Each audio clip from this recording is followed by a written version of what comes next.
One day, after finishing all the house chores, I was waiting for my husband to return home. As soon as the doorbell rang, I ran quickly and opened the door. Standing there with my husband were two more people, a man and a woman. My husband introduced them, saying, "This is my friend and his wife. They've come from another city. They're having trouble finding a house right now, so they'll be staying with us for a while." Why would I have any objection? In fact, I was happy. I needed someone to talk to. I spent the whole day alone at home and often craved a real conversation. The truth is, it had been 6 years since my marriage, and I still didn't have any children. According to the doctor, I wouldn't be able to have children at all. My husband never let this bother him, and he never even considered marrying another woman. His friend's name was Farhan, and his wife was Saima. They were newly married and didn't have children yet either. Both men would leave early in the morning for work, and Saima and I would be at home. We would do the housework together and then spend the whole day talking. Before Saima came, I used to feel very lonely. But now I had someone to talk to. I was truly happy with her around. I even told her, "Even if you find a house, I won't let you leave. Just stay here and share this house with us." In all of this, I had unknowingly become a little careless toward my husband. Before, he was the only one I could talk to, and we used to spend time together and have long conversations. But now he was busy with his friend, and I would spend time talking to Saima and felt relieved sharing my heart with her. Our relationship had become more like a typical husband and wife routine. I honestly had no idea what Saima's husband did for work. And the funny thing is, I never even asked. Both my husband and Farhan would leave the house together in the morning, so I simply assumed that Farhan worked with my husband. I made up this assumption on my own. Life was moving along just fine, and they had already been staying with us for 2 months. In fact, when they first came, my husband had said they would stay for a short while. But now, I wasn't even sure if they were still looking for a house or not. I never saw them actually go out to search. And to be honest, I had completely forgotten that they were ever supposed to leave. Saima and I had become just like sisters. We were always laughing and smiling together. Her presence in the house had completely erased my loneliness and stress. One day, Saima wasn't feeling well since morning. She kept getting dizzy and was vomiting again and again. I thought it might be food poisoning. I called my husband, and shortly after, both he and Farhan came home. When we took her to the doctor, we received good news. Saima was pregnant. I was more excited than even the two of them. A little guest was on the way into their lives. I immediately announced, "Saima will not leave this house until the baby is born," saying, "She needs a friend, she needs support." In all this joy, I completely forgot to look at my husband's facial expressions. After dropping Saima home, my husband stayed, but Farhan left, and then he never came back. One day passed, then another. Finally, on the third day, I asked Saima, "Where is your husband?" She quietly replied, "I don't know, he's not even answering his phone." I asked my husband, but he said he also had no idea. He's just disappeared. This was now a serious worry for us. Farhan had no family. No mother, no father, no siblings.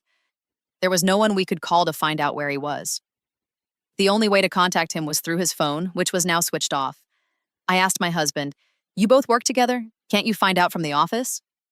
He looked at me and said, "He doesn't work with me. He just told me he worked for a company. I'll go there and check." So he went to that company with the address Farhan had given. But when he asked there, they said, "No one by that name works here." We were shocked.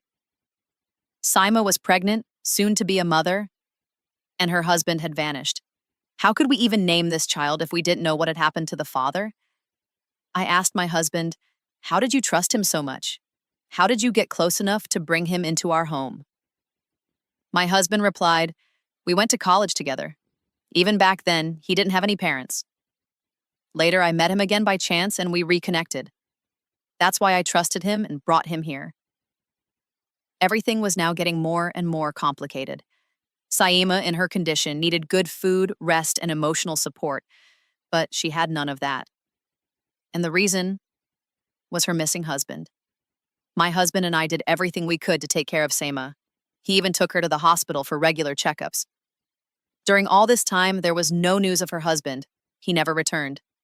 Saima was also an orphan, raised in an orphanage. Farhan had married her through a charity arrangement. That meant we couldn't even send her to her parents' home. She had none. She had become our responsibility now. Deep in my heart, I began to feel like maybe Farhan had disappeared on purpose, just to run away from the responsibility of a child. Maybe he didn't want to be a father, but Allah had still blessed him with a child. And it made me angry to see how ungrateful he was. Here we were, waiting for years, praying for children, and this man who got such a blessing without even asking for it, didn't even value it. My husband and I made a decision.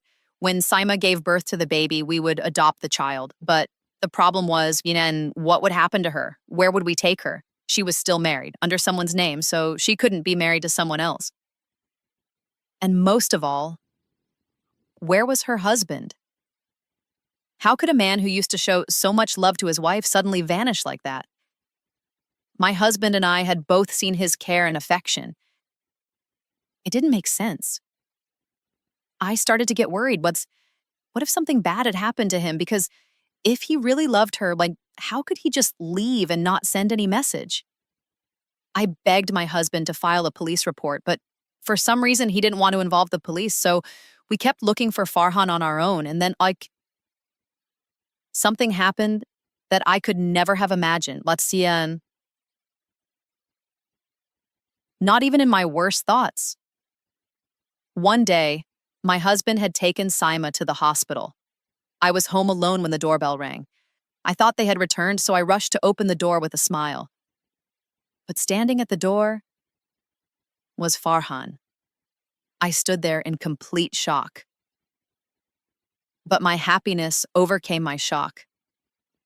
Farhan had finally returned. Our worries were over. I asked him to come inside. He asked, "Where is Saima?" I told him, "She's gone to the doctor for a checkup." Then he asked, "Where is your husband?" I replied, "He went with her." Farhan said, "That's good. What I want to tell you is better said when neither of them are here." I asked, "What's so important? And first tell me, where were you? We searched everywhere for you." He nodded slowly. I knew you were looking for me, but I disappeared on purpose. I wasn't unaware. I just didn't want to face anyone. I came here to pick up some of my things and to tell you a truth that will shake you." And what he told me shook the ground beneath my feet. Could this really happen to me? Could my husband do such a thing? Farhan said, "Just like the doctor told you that you can never become a mother, a doctor told me the same. I can never become a father. If I can't be a father, and you can't be a mother, but your husband can be a father, and my wife can be a mother, then you understand, don't you? Whose child is growing inside Saima's womb?" After saying this, Farhan added, "When the baby is born, I'll divorce her. You can marry her off anywhere after that, but I will never accept her again." Farhan left, but for me, that day felt like the end of the world. He could walk away from Saima after betrayal, give her a divorce and disappear. But where could I go? I had spent years with my husband, and he didn't even stop to think before breaking my trust inside my own home. Didn't he realize the truth could come out? Did he forget that sins don't stay hidden forever? My mind was completely numb. Before I could even collect myself, they both, my husband and Saima, returned home. I told them that Farhan had come. They both looked very happy hearing that, but I could see through them now. Their smiles were fake, their happiness acted. I told them exactly what Farhan had said, that he no longer wanted any relationship with Saima, that he had nothing to do with the baby, that he would divorce her after the birth because in pregnancy divorce cannot happen. Even after hearing this, Saima's face didn't change much. She looked visibly worried, but to me, it all felt like a show. Now I had taken off the blindfold of trust. I started to really look at both of them, and suddenly everything started to make sense. Farhan wasn't completely wrong. My husband did care more for Saima. He brought her favorite things. He would sit and talk with her, try to cheer her up. And Saima, She waited eagerly for my husband to return home. Their body language had changed, their colors had changed, and I couldn't do anything about it. But I had made up my mind, and I would not speak until I had proof, and then I would confront them all with the truth. The proof I needed could only come when the baby was born, so I stayed silent. I waited patiently for the right time. Saima was now in her final month of pregnancy. She had become so fragile, so dependent. She wouldn't even set her feet on the floor by herself. She always went to the hospital with my husband. Even when I offered to go, she would make some excuse and avoid me.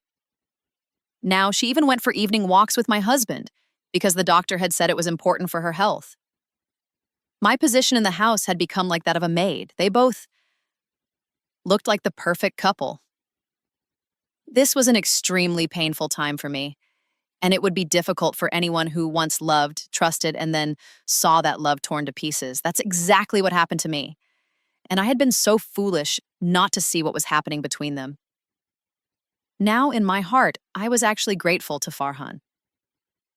He was the one who opened my eyes to the truth and removed the blindfold of trust I had tied around myself. He showed me who they really were. But they say, not everything you see or think is always true, and you definitely shouldn't believe everything you hear. Still, they also say a woman is emotionally weak. She trusts too easily. Now I wasn't sure. Was I wrong before, or was I wrong now? Only time held the answer, and I had to wait patiently for that right moment. Finally, that moment arrived. Saima gave birth to a beautiful baby. So beautiful that for a moment, my hatred for both of them just vanished. I immediately held the baby in my arms. It was like something awakened inside me.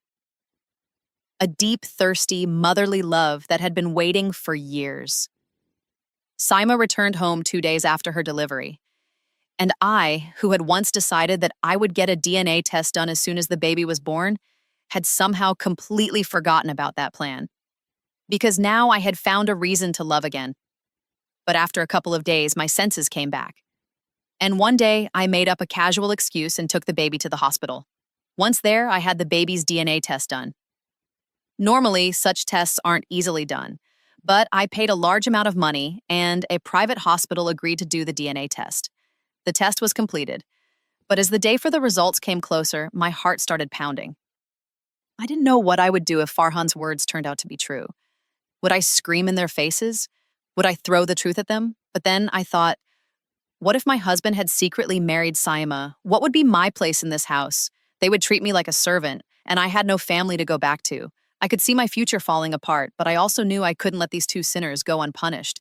That's why I took this final step. But, as they say, what we think is not always what happens. There is a system beyond us. This universe runs under the will of Allah. For the DNA test, we had submitted my husband's blood. And surprisingly, before leaving, Farhan had also given me a few of his hair strands. He had said, "Use this for the test. You'll know the truth." I gave both samples to the hospital. On the 7th day after the baby's birth, we shaved the baby's head. And that same day, the test results arrived by courier. I opened the envelope, and it felt like the ground slipped from beneath my feet. What I had been imagining what Bistan was completely wrong. Why? The report said that the baby was Farhan's child, but not my husband's. But Wasai, Farhan had told me with full certainty that he could never become a father. Then how could this baby be his? If he truly was infertile, how could this happen? I couldn't just throw the report in front of my husband and Saima. But if I didn't show the report, then the truth about why Farhan said what he did would never come out. That same evening, Farhan returned home. He looked angry, as if he had come mentally prepared to divorce Saima. I calmly told him, "Don't say a word about divorce, because I have a surprise for you." Saima also came into the room holding the baby. My husband was sitting there too. Farhan asked, "What's going on?" I said, "Tell my husband now." "Exactly what you told me before you disappeared." And Farhan repeated every word right in front of Saima and my husband. Hearing all this, my husband was completely shocked. He said, "She's like a sister to me. Whatever care I gave her, I gave as a brother. Good brothers always protect their sisters. And you had already abandoned her." But Farhan still insisted the baby wasn't his. The story was now even more tangled. Farhan kept saying, "If this child isn't your husband's, then whose is it? Because I know for sure I can't be a father." Meanwhile, Saima was crying and swearing with all her heart, "This baby belongs to no one else but Farhan." I stayed silent throughout, then what? I quietly got up, went to the table, picked up the DNA report, and placed it in front of them. I said, "You keep saying the child isn't yours, but you yourself gave me your hair before leaving. And the truth is right here in this report. The child is yours, Farhan." Farhan stared at the report in utter shock. How is this possible?" he stammered. "The doctor clearly told me I can't be a father. How could this happen?" I asked him calmly, "Your marriage with Saima hasn't even been that long. Why did you even go for such a test? Who told you that you couldn't become a father?" He went silent. It was clear he had been hiding something. But when all of us insisted and pressed him, he finally opened up and told us his side of the story. Farhan said, "When I was in university, I fell in love with a girl.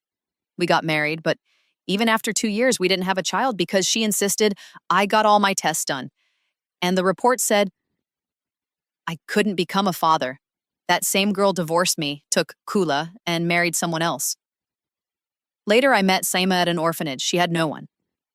And I needed someone too, so I married her. I told myself, even if we never had children, we'd still support each other.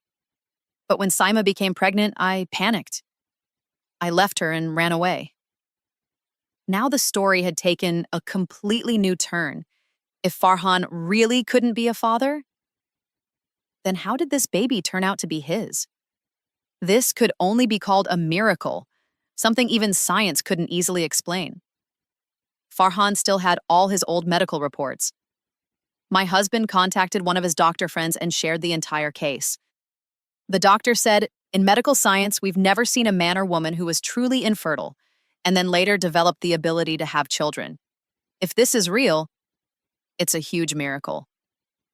He asked us to bring all the old reports to him. On the third day, we gathered all the documents and went to visit that doctor. The doctor looked over all of Farhan's old reports, ran a fresh set of tests, and also tested the baby. When the new reports came back, they confirmed what we had already begun to believe. The child was indeed Farhan's, and Farhan was capable of becoming a father. But now the real mystery remained. If Farhan could be a father, then why had the previous reports said he couldn't? This question had to be answered. Even the doctors themselves became curious. If this man was truly infertile before, they said, how did he suddenly become fertile? We need to understand this. The hospital that had originally issued Farhan's report was contacted. When the original medical records were reviewed, the truth was uncovered. The report was fake. Farhan's ex-wife had paid to have his results changed, and because of that one false report, so many lives were almost destroyed. When Farhan found out the truth, he was furious. He immediately tracked down his ex-wife and asked her, "Why did you do this to me?" She confessed, "I wanted to leave you. I was involved with another man, but someone very rich. If I had asked for a divorce without a reason, my parents wouldn't have allowed it. So I created a lie, made sure I never got pregnant, and used fake reports to prove you were infertile. Then I filed for divorce." But as they say, a palace built on lies never lasts. The man she left Farhan for left her just 1 year later. She now lived alone in a hostel, earning a living on her own. Even her parents had refused to take her back. After learning the entire truth, Farhan apologized to Saima. During all this time, he had been building a home, He took his wife and child and moved into that new house. And me? I had been doubting my own husband all this time.